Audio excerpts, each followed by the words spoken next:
masamang ugali. Minsan, minamana.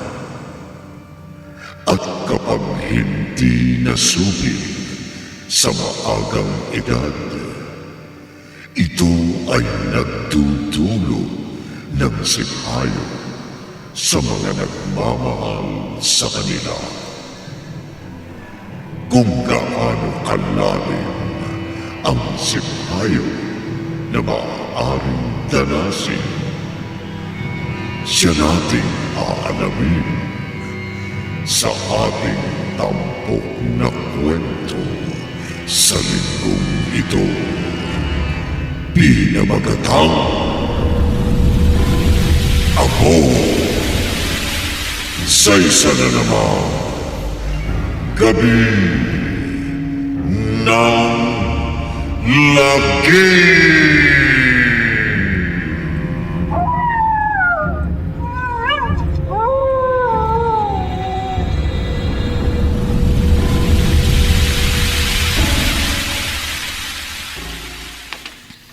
Jessa! Saan ka na naman ba pupunta, ha? Lola! Pipigilan mo na naman ako? At bakit hindi? This oras na ng gabi, hindi tamang sa gantong oras ilalabas ka pa ng bahay. May pupuntahan kaming sayawan ni Marnie. At si Marnie na naman ang kasama mo. Aba, ilang beses na kitang pinagsabihan na huwag kang sama ng sama sa baklang yon. Ano bang problema niyo sa kanya? Kaibigan ko si Marnie. Kababata ko rin siya. Jessa, hindi ka lalabas. Ano? Lola naman nasa edad na ako. Bakit niyo ba ako pinakikialaman? Nasa edad ka na nga, pero wala pa sa wastong isip. Aba nako, patunay mo muna sa akin. Magpapakatino ka na bago kita bigyan laya na pumunta sa mga gusto mong puntahan.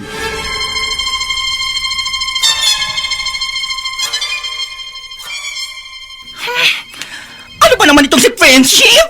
Pinapapak na nga ako ng lamok. Wali pa rin! Kung hindi lang galit sa akin ang lola niya. Naku!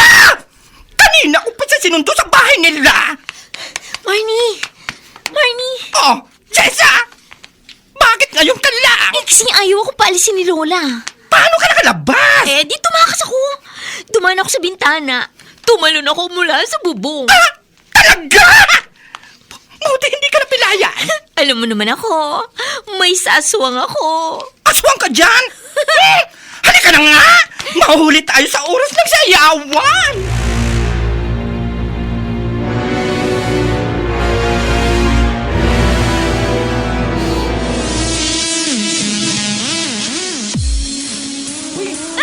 Ayun na! Natatanong ko ng disco lights! Sino natinig dito sa labas ang tundog? Friend! Indak na kaya ako. Okay! Palimos po. Hi! Hindi pa ba ako kumakain? Kadiri! Ang dumi mo! Sige na, bigyan mo na kahit magkano para umalis na yan. Wala akong pera! Ikaw pang mawala ng pera? Why? Kabisado kita, no? Kinukupitan mo ang lola mo. Maawa ka na. Gutom na ako. Huwag mo ako hawakan! Ang baho mo! Pweh! Bakit mo ako dinuraan? Lumayo ka na nga, pulubing matanda. Baka mahawaan mo kami ng baho mo, ano? Ikaw, babae. Sinusubukan lamang kita. Ngunit tagos hanggang buto ang iyong pagkamaldita. Tandaan mo ito. Mula sa gabing ito, bawat lalaking magka-interes sa'yo, daranas sila ng kapighatian sa mga kamay mo. Dadalhin mo ito sa iyong konsensya. Anong sinabi mo? At ikaw, baklang walang modo. Magiging saksi ka, ngunit wala kang magagawa. Makakapit mo lang, babae, ang katahimikan kung may iibig sa'yo ng wagas sa kabila ng iyong kasamaan. Ano daw? Ay! Marnie, nawala siya! Nasaan na yung matandang pulubi? Girl! Nasaan na siya? Nagpuputulan ko ng dila! Demonyitang yun! Puputulan ko siya talaga ng dila!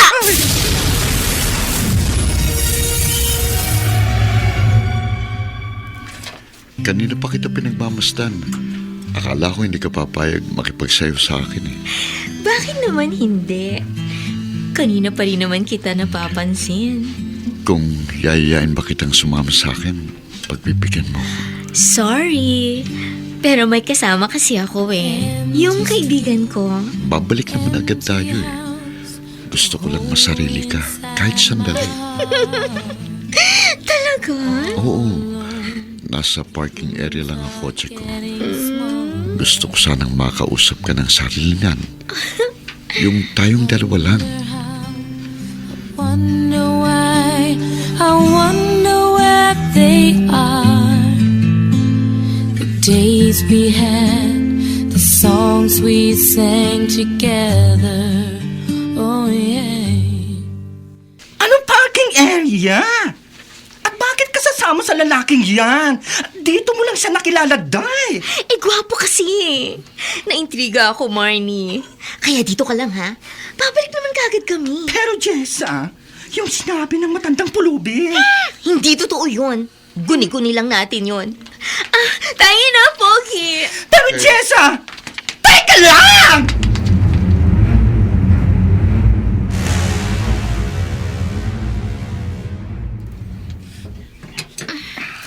Alika, dito tayo sa loob. Dito. Ay, Maupo ka sa tabi ko. Dito. kinakabahan naman ako sa'yo. Huwag kang kabahan. I'll be gentle. Ang init ng labi mo.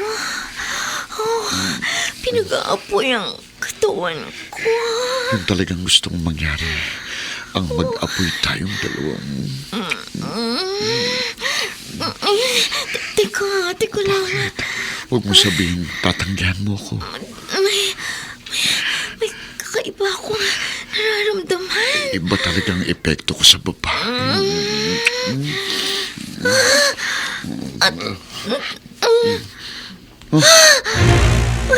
Ang epekto sa akin ng lalaki! Ano yan? Hindi! Wag!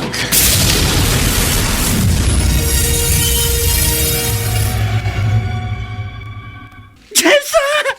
Anong ginawa mo? Jessa! Marnie? Bakit? Ba't parang takot na takot ka? Ay ano? Ang lalaki sa kotse! Ang lalaki! Sinong gumawa niyan sa kanya? Ikaw! Ako! Kitang-kita ko! Nag-alala ako kaya sinundan ko kayo. At kitang-kita ko kanina! Kitang-kita ko ang nangyari!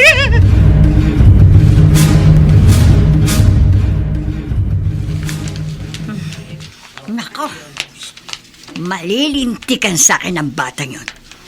Tinakasan na naman ako. Aba, ano yun?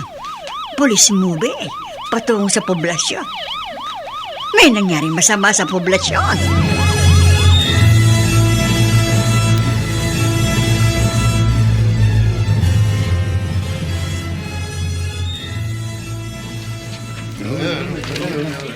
Pran.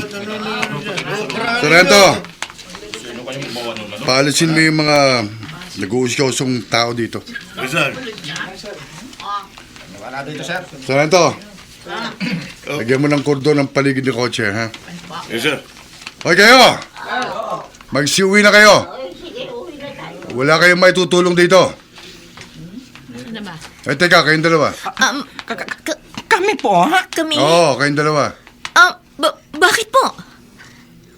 Kilala niyo ang biktima? Oh, hindi po. Jessa, tayo na. Sandali. Bakit po? Ang damit mo. Ha? May mga talsik ng dugo. Sa biktima ba yan? Hindi po. Napaaway po kami sa loob. Wala po kaming alam sa nangyari dyan sa mama.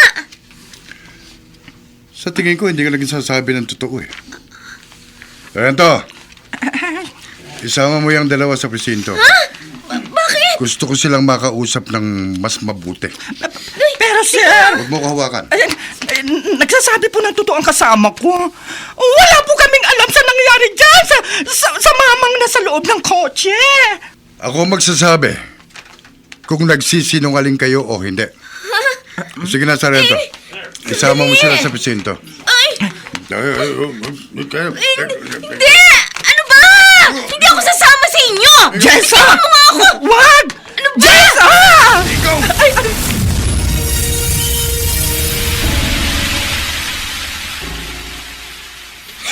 Hindi! Hindi ako dapat makulong! Wala akong alam sa nangyari! Jessa! Huwag mo kong iwan! Hinto! Huminto ka! Mapipilitan ako magpaputok! Hinto! Huwag ka tumakbo, Jessa! Baka barilin ka nila! Kasama ka sa amin.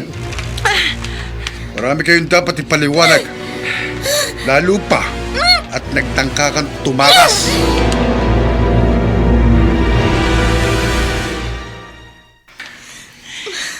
Iniwan nila tayong dalawa rito. Mas mabuting pag-usapan natin ang isasagot natin. Isasagot sa ano? Jessa, may pinatay ka! Wala akong alam doon! Nagpalit ka ng anyo. Tinubuan ka ng pangil. Hanggang ngayon, nasa isip ko pa mga pangyayaring yun. Kitang-kita ko! Kailangan kitang patayin! Wag!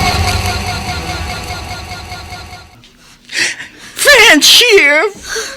Kinagat mo siya sa liig! Sa mukha! Hindi ako nakagalaw sa sobrang takot. Hanggang sa nakita kong nagbalik ka sa dati mong anyo. Hindi! Hindi totoo ang sinasabi mo, Marnie! Yun ang totoo! Yung sumpa nung matandang pulubi. Nagkatotoo! Hindi! Hindi akong pumatay sa lalaki sa kotse! Wala akong maalala! Wala akong matandaan! Hindi totoo ang sinasabi mo yun sa akin! Hindi! Mukhang pinagtatalunan nyo kung anong isasagot nyo sa mga tanong namin, ha? Pero huwag kayong mag-alala. Makukuha pa rin namin ang sagot na kailangan namin. Paghihiwalan niyo pa kami? Oo naman. Oh, Para hindi kayo magsenyasan.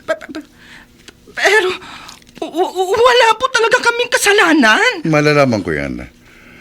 Pag napatunayan kong nagsasabi ka ng totoo, pauuwiin ko rin kayong dalawa. Ngayong gabi.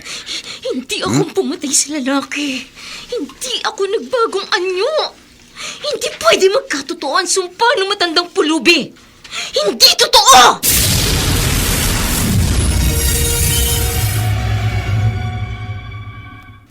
Maniwala po kayo. At kahit anong tanong ang gawin niyo sa akin, wala talaga akong alam tungkol sa nangyari. Pero may mga talsik ng dugo ang damit mo. Pati na rin yung kasama mo. Dahil po siguro sa nag-usyuso kami nung makita namin yung patay sa loob ng kotse. Ganun po. Niloloko mo ba ako? Kung nag-usyoso lang kayo, maring nasa kamay nyo mancha ng dugo. O kaya nabahira ng laylay ng pantalon nyo. Pero hindi. Talsik. Malinaw na talsik ang nasa harap ng mga damit nyo. Hindi ko po alam. Hindi ko kayang sabihin. Bakit hindi mo subukan sabihin sa akin ang nalalaman mo? At baka maniwala ako. Baka paniwalaan kita. Sabihin ko man. Baka hindi kayo maniwala. Sino sa inyong dalawa ang pumatay doon sa lalaki?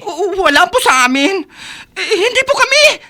Pero nakita mo kung sino ang pumatay. Opo. Aaminin ko na po. Nakita ko. Nakita ko.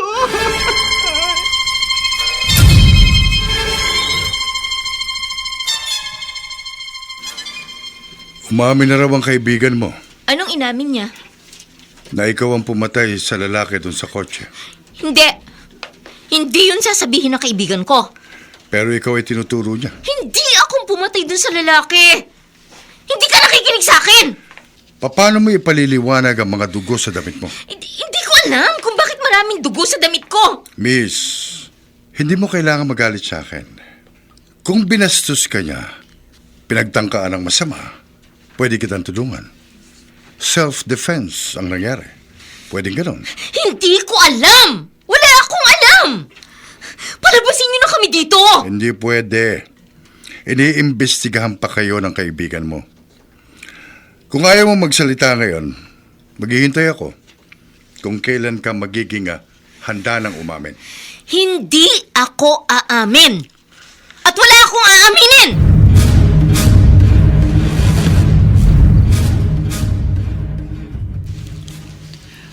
Al, sa tingin ko, wala talagang kasalanan yung dalawa nasa custody natin. Mukha kang may hirapan tayo sa dalawang ito eh. Yung babae, kahit nagsinungaling, at sinabi kong itinuro na siya nung kasama niyang balap, ayaw maniwalang itinuro siya. Talaga raw wala silang alam tungkol sa lalaking namatay. Pero may sinabi yung bakla. Anong sinabi?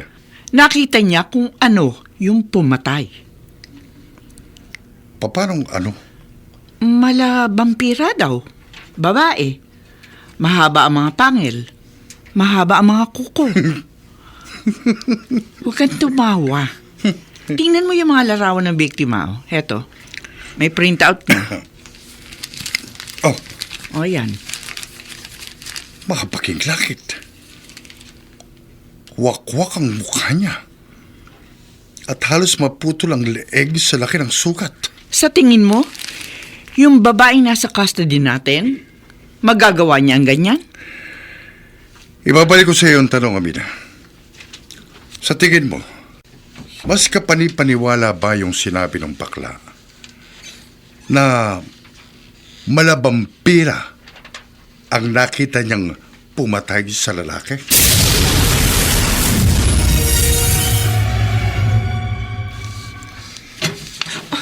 Jessa! Marnie! Sige. Magsama na kayo ng babae yan. Anong ginawa nila sa'yo?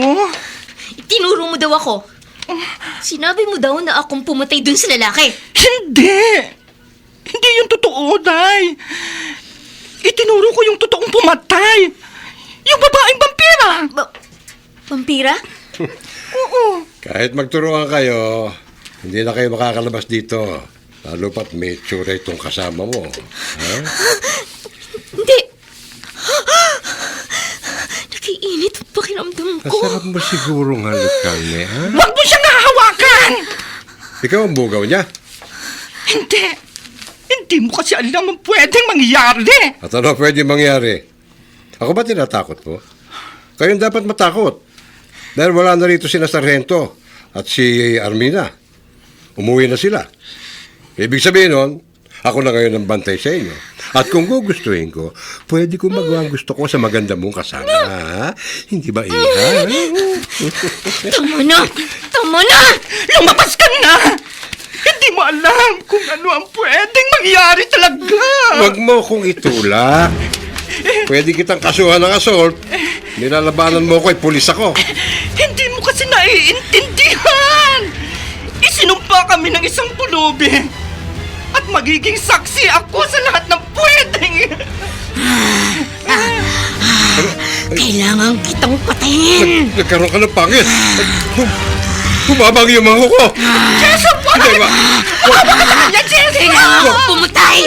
Kailangan ko pumatay!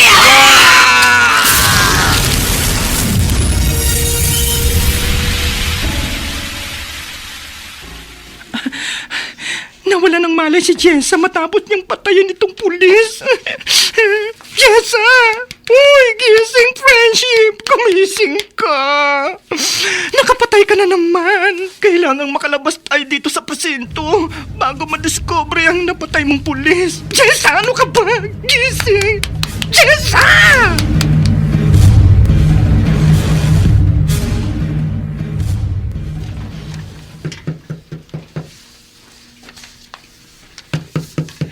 Sandali lang po. Bubot, Lola Ibiang, mano po, tuloy po kayo. kaawaan ka ng Diyos, Apo. Hindi na ako tutuloy. Magtatanong lang ako. Tungkol po saan? Ang pinsan mo, si Jessa, nagpunta ba dito? Ay, hindi po, Lola. Bakit po? Nako, tinakasan na naman ako ng maldita yun. Ay naku, baka po kasama yung kang baning ng kaibigan niya. Nako, ay baka nga. Oo. Si Marnie. Opo, Lola. Nako, oo nga. Binanggit nga niyang may pupuntahan silang sayawan. Sayawan? Tanghaling tapat? Hindi ngayon, Bubot. Kagabi. Kagabi pa ako tinakasan ni Jessa. Pero hinintay ko siya umuwi. Kaya lamang, hindi pa siya bumabalik hanggang ngayon. Kaya nagpa siya na akong magtanong-tanong. May baka po nakitulog ka ng Marnie. Naku, talagang makakatikim sa akin ng hambaras ang pinsan mong yan eh. Lola, kung gusto niyo, sasamahan ko na lang kayo sa bahay ni na Marnie. Naku, mabuti pa nga. Hindi ko alam kung saan nakatira ang bakal niyon. Ay, sandali lang po. Magpapaalam ako kay nanay. Pasok muna kayo, Lola. Sige. Medyo kasi malayo yung bahay ni na Marnie. At saka, doon tayo sa ibayo dadaan dahil may harang po yung dulo nitong kalye. Sigurado naman pong nabalitaan niyo yun tungkol doon sa nangyaring lalaki na pinatay na malapit doon sa pasayawang kagabi. Ano? Lalaking pinatay? Opo. Naku, mahamaging langit. Kung doon ang pasayawan, baka napahamak si na Jessa, kaya hindi pa nakakauwi hanggang ngayon. Lola, huwag naman po muna tayo mag-isip ng kung ano-ano. Naku, Puntahan po muna natin ang bahay ni na Marnie. Oo nga. Alamin muna natin kung doon nga nakitulog si Ate Jessa.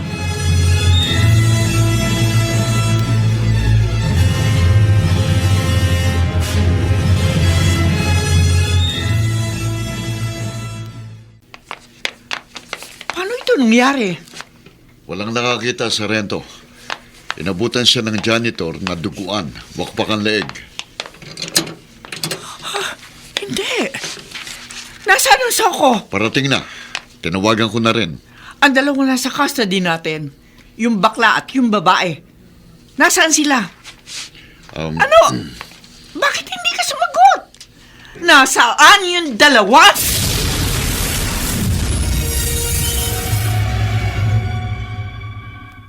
Tumakas sila. May mga bakas ng dugo sa banyo. Tiyak na galing dito sa dugo ni Cabo na natapakan nila. Pero maliit ang bintana sa banyo. Kumasya sila doon? Hindi ko alam kung paano nila ginawa. Pero winasak nila mismong bintana at pader ng banyo. Ngayon, sigurado na tayo. Ang dalawang yun nga ang gumawa ng krimen dito sa presinto. At malamang, sila rin ang salarin doon sa lalaking pinatay sa loob ng kotse.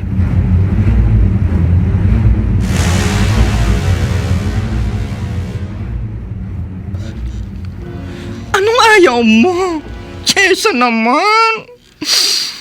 Nakakatakot na itong sumpang ibinigay sa atin ng matandang pulubi. Dalawa nang napapatay mo dahil sa kataasan ng loob mo. Please naman makinig ka sa akin. Hanapin natin yung matandang pulubi. Sige na.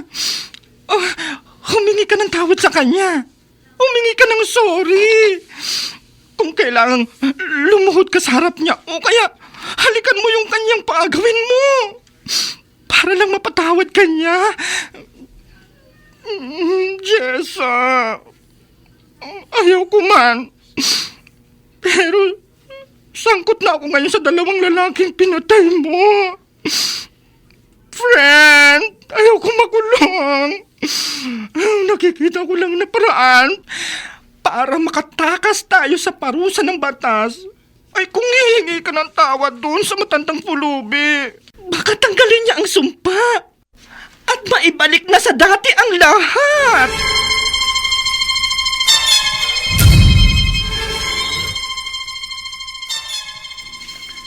Tapos na ang soko sa pagkuha ng ebidensya, larawan at mga sampol ng dugo sa lugar ng krimen. Sige. Palinisan mo na ang custody room. Pupuntahan ko si Sargento Al para mapag-usapan namin ng paghahanap sa dalawang suspect. Sige, Sargento Amina. Kailangan mahuli agad sila sa lalong madaling panahon. Dahil habang nakakalaya sila, maaari silang patuloy ng makabiktima at pumatay.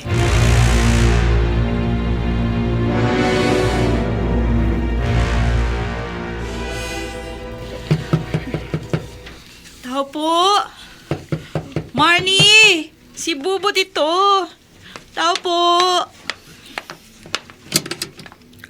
Ano ba yon? Ay, Mang Gusting. Oh, Tatatandaan niyo po ba ako? Minsan na kaming nagpatulong kay Marnie tungkol sa pagdidisenyo ng costume sa school. namumukhaan nga kita pero hindi ko na maalala kung kailan kayo pinakilala ni Marnie sa akin eh. Ay, nako. Makasabat na nga po. Sige. Ako po yung lola ni Jessa. Ah. At hinahanap po namin siya. Opo, Mang Gusting. Pinsan ko po si Jessa. Kasi po nag-aalala si Lola, kaya tinulungan ko siya na maghanap kay ate. Hindi ko naman kilala si Jessa eh. Barkada po siya ni Marnie. Wala dito si Marnie, umalis kagabi. Po? Hindi naman sinabi sa akin kung saan pupunta. Malamang sumama na naman sa mga kapederasyon niya. Pag ako napulungan, tuloy ako palalayasin ng ugok na yun. Hindi mo ba alam kung saan namin sila pwedeng puntahan? Hindi ko talaga alam kung saan nagpunta si Marnie. Kasi po merong pinatay sa sayawang kagabi. Ha? Nag-aalala ho si Lola na baka mamaya nagkagulot na saktan si ate Jessa. Tsaka pati si Marnie. Baka Yun nga po, napahama. opo. Kilala ko anak ko. Pagdating sa pagtaka sa anumang gulo, mabilis yon, magaling. Pero hindi ko masisigurong nakaligtas ang hinahanap nyo. Kaya kung ako sa inyo, mas mabuti sa pulisya na kayo humingi ng tulong.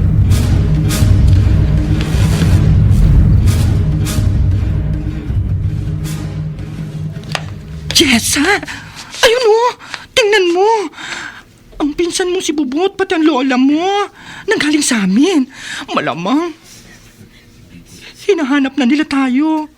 Pero hindi ako pwedeng umuwi sa amin. Ay, kailangan nating ayusin ang problemang ito. Pag umuwi ako sa amin, baka naman pati ang tatay ko mapatay mo. Jessa naman, please makinig ka sa akin. Humingi ka ng tawad doon sa pulubi. Magpakumbaba ka. Hindi naman mahirap yun eh. Huwag mo kasing pairalin ang taas ng kalooban mo.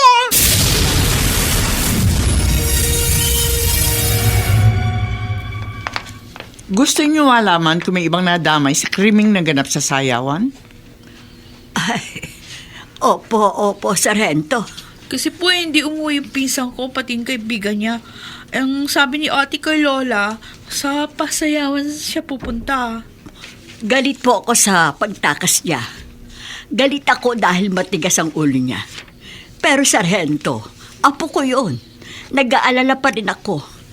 Kahit nakukonsume ako sa kanya, gusto ko pa rin siya makauwi. Gusto kong malaman kung buhay siya at ligtas. Naintindihan ko kayo. At wala namang ibang naging biktima doon sa pasayawan. Pero ano ba ang pangalan ng hinahanap niyo? Jessa po. Alam mo, maganda ang aking apo. Maputi. May pagkasuplada. Mapagmataas at... May larawang kandala? Ay, wala po. Kasi po nagmamadali kami.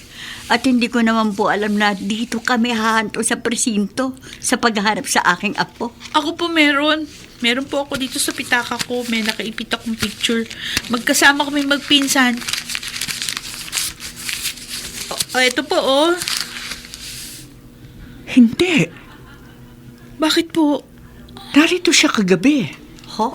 Ang aming primary suspect at hinahanap ngayon ng aking mga kasama. Ano pong primary suspect? Anong ginawa po ng apo ko? Siya ang pinaghihinalaang pumatay sa biktima doon sa pasayawan. At siya rin ang pumatay sa kasamahan naming pulis dito sa presinto. Hindi. Hindi totoo yan. Hindi yan magagawa ng apo ko.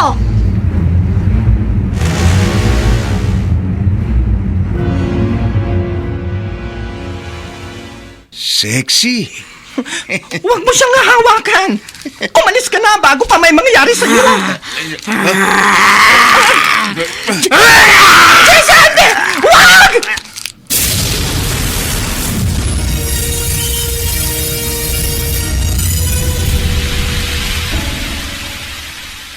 Hindi! Jason! May napatay ka na naman! Hindi! May nakakita ba ng iba sa atin, Marnie? Wala! Pero kailangan nating umalis dito bago pa may makakita sa atin. Bilis! Ano nangyayari sa akin? Bakit ako pumapatay? Jessa! Ako ba talaga, Marnie? Akong gumagawa ng mapagpatay? Oo, friend!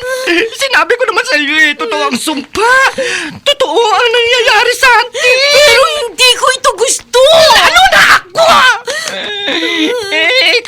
akong mapatay eh. Pero nagiging saksi naman ako sa bawat lalaking inaatake mo. Ayoko na, Jessa. Ayoko na talaga. Mabuti pa siguro sumuko na tayo. Hindi! Ayoko! Ha? Hindi ako magpapakulong. Ayoko magbilanggo dahil sa salang hindi ko ginawa. Anong hindi? Anong hindi? Ginawa mo na! Ikaw ang pumatay, Jessa! Isinuba ka ng matandang pulubi na patayin ang bawat lalaking maaakit sa iyo. Kung merong dapat sisihin dito, yun ay yung matandang pulubi na naglagay ng sumpa sa atin. Siyang gumawa nito. Ginagamit lang niya ang katawan ko para pumatay. Ang tigas naman kasi ng ulo mo. Kasalanan mo itong lahat. Kung hindi ka nagmalaki. At kung hindi mo hinamak at dinuraan yung pulubi, hindi ito mangyayari sa atin. Eh, marami naman siya talaga. Mabaho. Sinapa ang ulo. Ano ka ba naman, Jessa? Hanggat hindi ka humihingi sa kanya ng sorry, hindi tayo makakatakas sa sumpang ito. Hindi ito maaalis sa atin. Maaalis ito, Marnie. May paraan pa. Ano? Paano? Naalala mo ba ang buo niyang sinabi? Ganitong natatandaan ko, Marnie. Ikaw, babae, sinusubukan lamang kita. Ngunit tagos hanggang buto ang pagkamaldita mo. Tandaan mo ito. Mula sa gabing ito, bawat lalaking magka-interest sa'yo. Dana na sila ng kapighatian sa mga kamay mo. Dadalhin mo ito sa iyong konsensya. Anong sinabi mo? Babae, makakamit mo lang ang katahimikan kung may pag-ibig sa'yo ng wagas sa kabila ng iyong kasamaan. Yun ang sinabi niya. Pero sa nangyayari sa atin ngayon, paano pang maiibig sa'yo ng wagas at tapat? Hindi ko alam, Marnie. Pero ang mahalaga, may iba pang daan para maalis ang sumpa. Ha? Ibang paraan maliban sa ang manikluhod ako sa pulubing yun at humingi sa kanya ng tawad.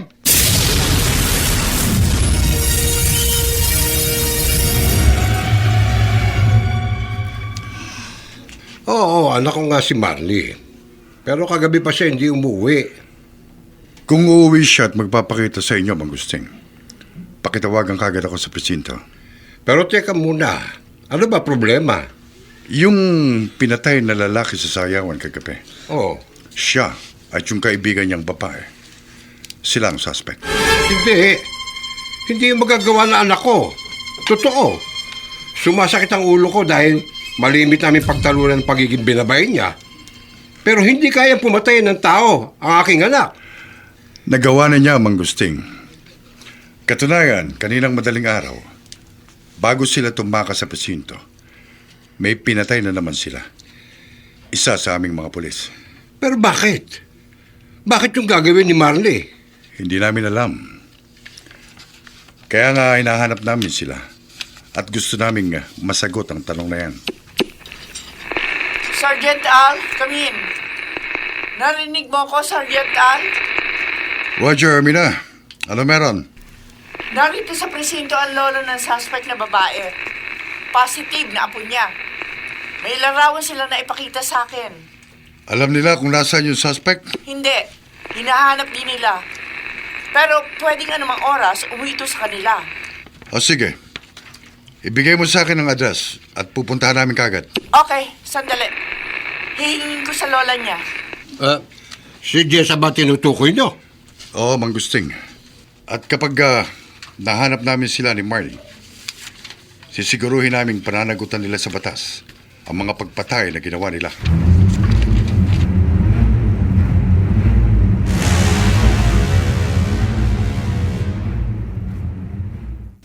Ano pong gagawin niyo sa apo ko pag umuwi siya sa amin? Dadaputin siya, Lola. Aarestuhin. Para panagutin sa mga ginawa niya. Ako, pero kilala ko po si Jessa. Maldita ang apo ko. Matigas ang ulo, palasagot. Pero hindi niya magagawang pumatay ng tao. Pero nagawa na niya, Lola. Wala man kaming direktang ebidensya sa unang pagpatay. Pero yung pinatay dito sa presinto, walang ibang pwedeng gumawa noon. Si Jessa lang at si Marnie. Sila lang dalawa, Lola. Sergeant Amina, magpadala ka ng backup. Pati na rin Soko dito sa aming location. 10-4, Sarge. Anong location? Anong meron? May natagpo ang lalaki. At kung paano pinatay yung naunang dalawang biktima, ganon din ang itsura nito. Hindi. Bakit? Anong ibig sabihin nun, Sargento? May pinatay na naman si Jessa. Ho?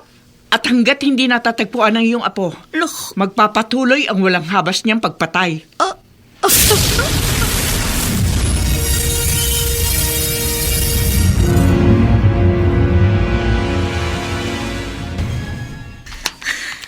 Jessa, sandali. Saan ba talaga tayo pupunta? Kailangan nating lumayo. At pagkatapos, ano? Magtatago? Parating tatakbo? Parating magtatago? Jessa, ayaw ko na ng ganitong buhay. Ewan ko ba? Bakit ako natamay sa ginawa mo? Hindi itong oras para magsisihan. At anong gusto mong maramdaman ko? Ano?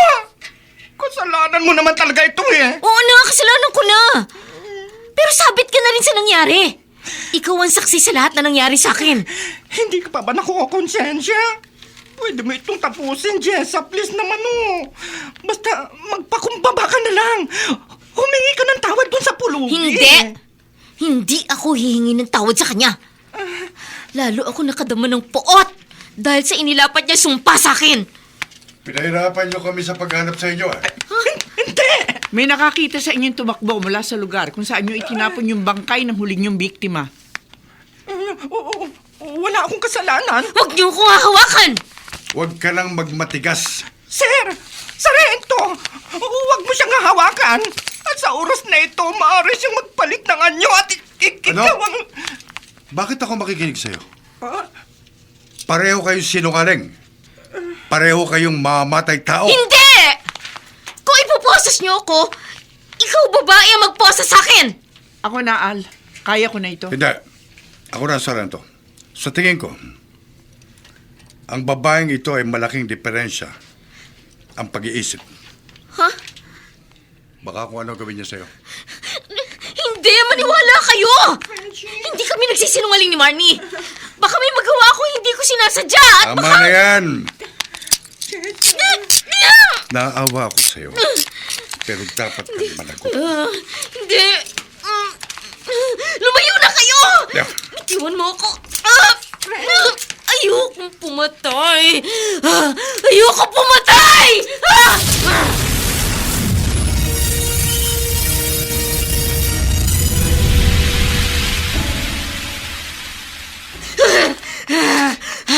Tumakbo na kayo!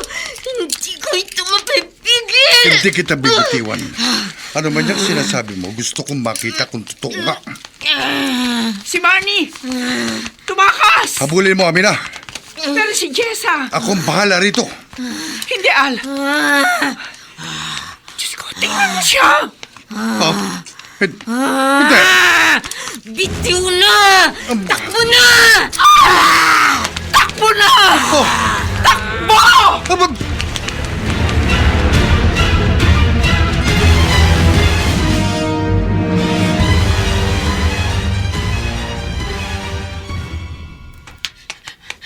Lola! Mang Gusting, natubuan na sila. Si Jessa?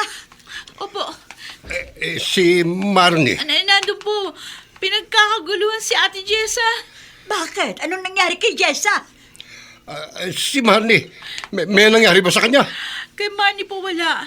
Katunayan nakita ko siyang tumatakbo palayo. Pero si Ate Jessa, nagbago siya ng anyo. Ano? Paano nagbago ang anyo? Tumayo yung mga buhok niya. Tumulis yung mga tenga. Pagkatapos nagkaroon ng pangil. Humaba ang mga kuko. Mahabagin langit. Hindi totoo yan! Kanya-kanyang takbo yung mga tao, pero siya hindi lumayo. Gusto nilang makita kung ano yung gagawin ni Sargento Al at Sargento Amina. Tayo na. Puntahan natin sila. Pero Gusting, hindi yun si Jessa! Hindi yun ang aking apo! Hindi!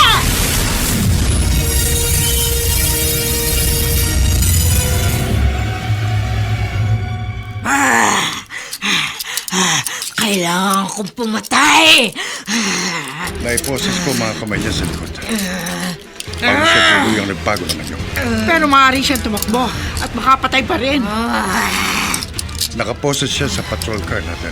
Hindi siya makakalis. Ang ipinagtataka, paano siya nagkaganyan? Al! Nagbabago na naman ang kanyang anyo.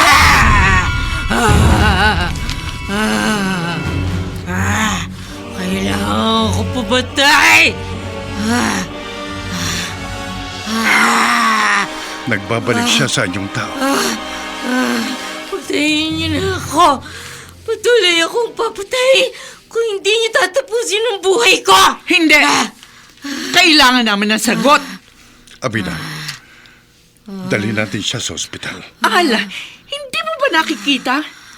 Isa siyang mapagkunwaring mamamatay tao. Nakaposes naman siya. At ako mismong i-escort sa kanya.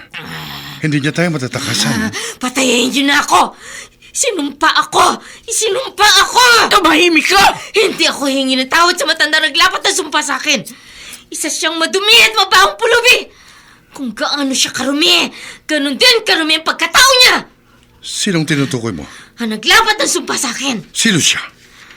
Alam mo ba kung nasaan siya? Huwag mong sabihin nakikinig ka sa mga kasinungalingan niya, Al. Nakita natin kung paano siya nagpalit anyo. Pwede niya tayong patayin anumang oras. Hindi ko siya tatanggalan ng posas. Huwag kang matakot, Abina. Ang gusto ko lang, maunawaan kung ano talaga nangyari sa kanya. Sinumpa ako. Sinumpa ako ng isang matanda at mabahong pulubi. Nasaan ang pulibing yan? Hindi ko alam. Nasa lubong namin siya. Mabaho siya. Dinuraan ko siya. Dahil doon, sinumpa niya akong magdudulot ng kapighatian sa mga lalaki.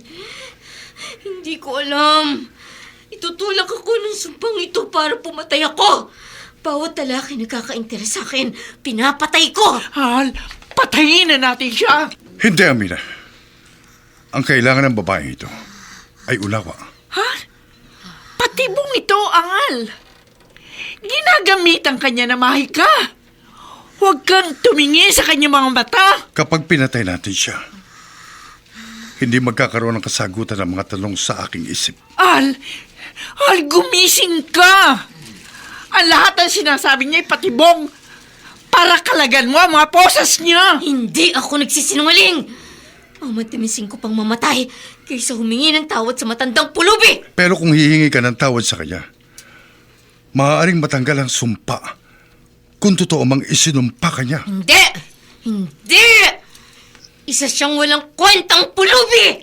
Ang tulad mo Oh, ay isang uod na habang lumalaki, patuloy na nabubulok ang loob ng katawan na pinili mong gawing pugad. Ha? Sino ka naman? oh. Ako ang naglapat ng sumpa Ano ba? sa malditang babaeng yan. Teka, hindi kami nakikipaglokohan sa iyo, ha? Nakita naming nagpalit anyo ang babaeng ito. Huwag mo akong hawakan! Hindi ko na naman mapipigilan ang sarili ko. Bakit? Bakit ayaw mong hawakan kita? Dahil pag nahawakan siya ng lalaki, kailangan niyang pumatay.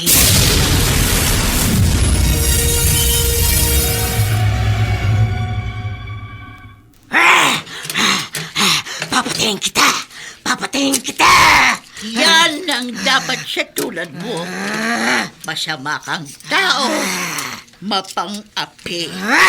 Mapangalipos ka. Hindi mo ito dapat ginawa sa kanya. Isa siyang alimaw, Sargento Al. Patayin na natin siya. Sandali. Hindi mo ba nakikita? Pareho silang mali nitong pulubi. Kung tutuusin, dapat natin siyang hulihin. Ang sabi ni Sargento Amina, itong pulubi ang hinamak ng babae niya. Pero ang iginanti niya, isang sumpa na pumatay sa 3 taong walang kinalaman sa away nila. Patayin niyo na siya! Patayin niyo na! Hindi mo ito dapat ginawa sa kanya. Hindi ka naging makatao. Makatao ba na duraan niya ako? Hindi. Oo. Pero hindi rin makatarong ang ginawa mo siyang mamamatay tao. Bawiin mo ang sumpa. Hindi ko na yun mababawi.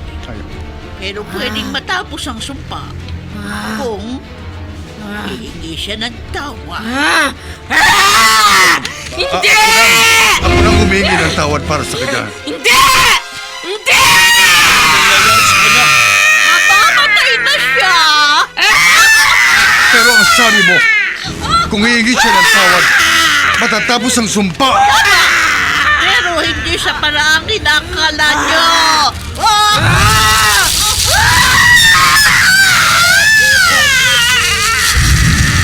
Naligamdam si Jessa. Nasusunog siya. Ano nangyari? Ito,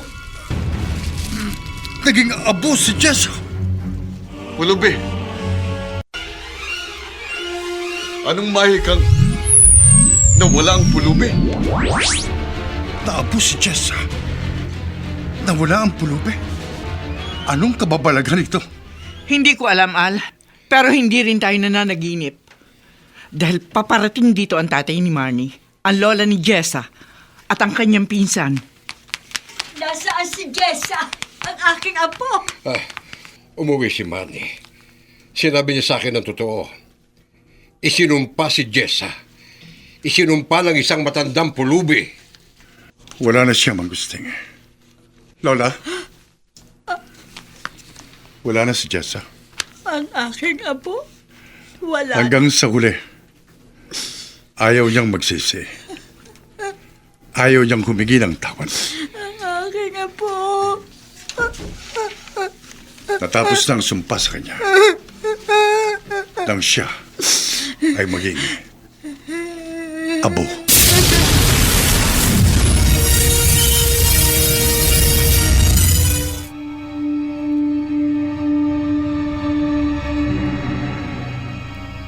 Sa alabok, ikaw ay nagmula. Sa alabok, ikaw rin ay magbabalik. Naamunga si Jessa. Ngunit sa sarili niyang kagagawan, hanggang sa huli, pinanindigan niya ang kanyang kasamaan. Dito natatapos ang ating tampok na kwento sa linggong ito. Pinamagatang Apo sa isa na naman gabi ng lagi.